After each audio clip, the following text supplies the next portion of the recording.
Nag-withdraw nga pala kami ngayon mga kakulit ni Papa dahil meron nga kaming isang mahalagang bagay na aming bibilihin. So ayun mga kakulit, so bali ngayong araw na ito, samahan nyo kami at meron nga ulit kaming bibilihin na importanteng mahalagang bagay para sa ating munting bahay kubo. Pero tara, samahan nyo kami.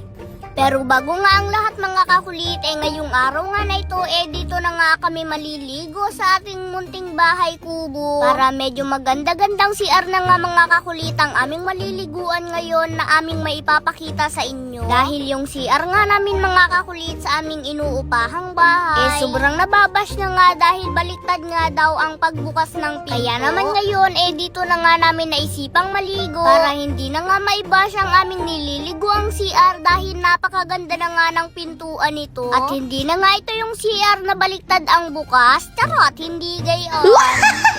Charot! So ayun mga kakulit, so bali ngayong araw na ito, samahan nyo kami at meron nga ulit kaming bibilihin na importanteng mahalagang bagay para sa ating munting bahay kubo. Pero tara, samahan nyo kami.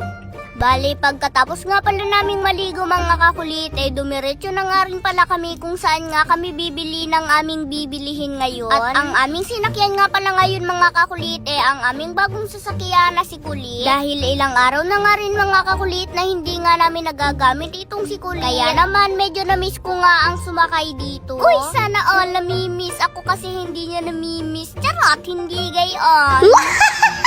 Bali, dumaan nga pala muna kami mga kakulit dito sa land bank para mag-withdraw na aming ibibili ng aming bibilihing mahalagang bagay ngayon. So ayan mga kakulit, at para hindi nga nangangalat ang aming mga damit sa ating munting bahay kubo, bibili nga ako ng Dora-Box. Kasi may mga damit na rin kami dun mga kakulit. Kaya nga lamang nangangalat, at kung inyong nakita, sa basket nga lamang siya nakalagay. Kaya naman ngayon, para may maayos na lagayan, bibili na nga ako. Mamimili lang ako ng kulay na gusto ko. O di ba mga kakulit, at ngayon nalaman nyo na nga kung ano nga ba ang mahalagang bagay na aming bibilihin ngayon. Ang dami ko pang pasikot-sikot sa inyo pero Dora-Box lamang pala ang bibilihin ko. Naisipan ko ngang bumili ng Dora-Box mga kakulit dahil ang mga damit nga sa aming munting bahay kubo nangangalat. Buti sana kung ang nangangalat yung pagmamahal mo at sisimutin ko pa. Charot, hindi gayon. Charot! So, mga kakulit, ang hirap mamili. Puro magaganda. Pero ang kukunin ko, yung pangit na lang para walang kagaya. So, ayan mga kakulit. So, bali mo napili na nga ako. Para kakulay ko.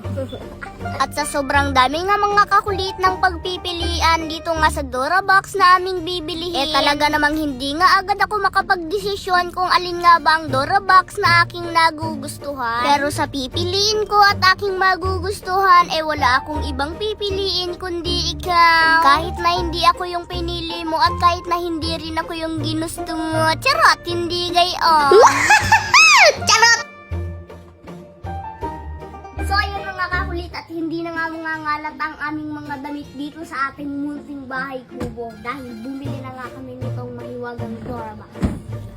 At syempre magpapalaro ulit ako sa inyo mga kakulit, at kung sino nga ang makakahula kung magkano nga ba ang bili ko dito sa Dora-Box na binili namin, ay bibigyan ko ng summer gift. O diba? Kaya naman kung anong hula mo i-comment mo na. So ayan mga kakulit, so bali ayan, at kung makikita nyo nga medyo sikip nga itong Dora-Box na aming nabili dahil medyo malaki nga ito. Pero okay lamang yan mga kakulit, ang mahalaga magkaroon ng lagayan ang aming mga damit dito. Ayan, at kung inyong makikita mga kakulit, ito yung aming mga damit. Nakalagay lang siya sa basket. Ito kasi mga kakulit, mga damit namin dito, ito yung mga damit kapag nandito nga kami sa ating munting bahay kubo. So ngayon, kung makikita nyo, talagang kalat-kalat. Ito pa. Diba? So ngayon, para naman hindi nga siya kalat-kalat, bumili na nga rin kami ni Papa nito. Diba? At magkakaroon na nga ng maayos na lagayan ang aming mga damit. Wow! Yan ang napanalunan ko ngayon, 10,750. O, di ba? Dito lang yan sa PH Lago, kaya kung nais mo ring maglaro, nasa comment section ang link, mag-download at mag-register ka na. At syempre, sa pag-register naman, fill upan mo lang ang lahat ng ito. Syempre, be responsibly na ang larong ito bawal sa bata kundi sa mga katulad lang naming matatanda. At syempre, ang ganitong laro, pwedeng manalo, pwedeng matalo. Kaya ang itataya mo lamang dito yung kaya mo lang at yung kaya mo lang mawala. Dito sa PH Lago, napakaraming laro na pwede mong pamilian. At ngayon, ang nilalaro ko naman dito itong Super Ace. Dito sa Super Ace, pwede kang mag-bet ng 5 centavos up to 1,000 pesos. Depende na lang yun sa kung magkano ang gusto mong i-bet. Okay? Ayan. Free 10 spin. Okay, spin. Uy! 4,200. 600. 750. 150. Uy! 4,600. 150.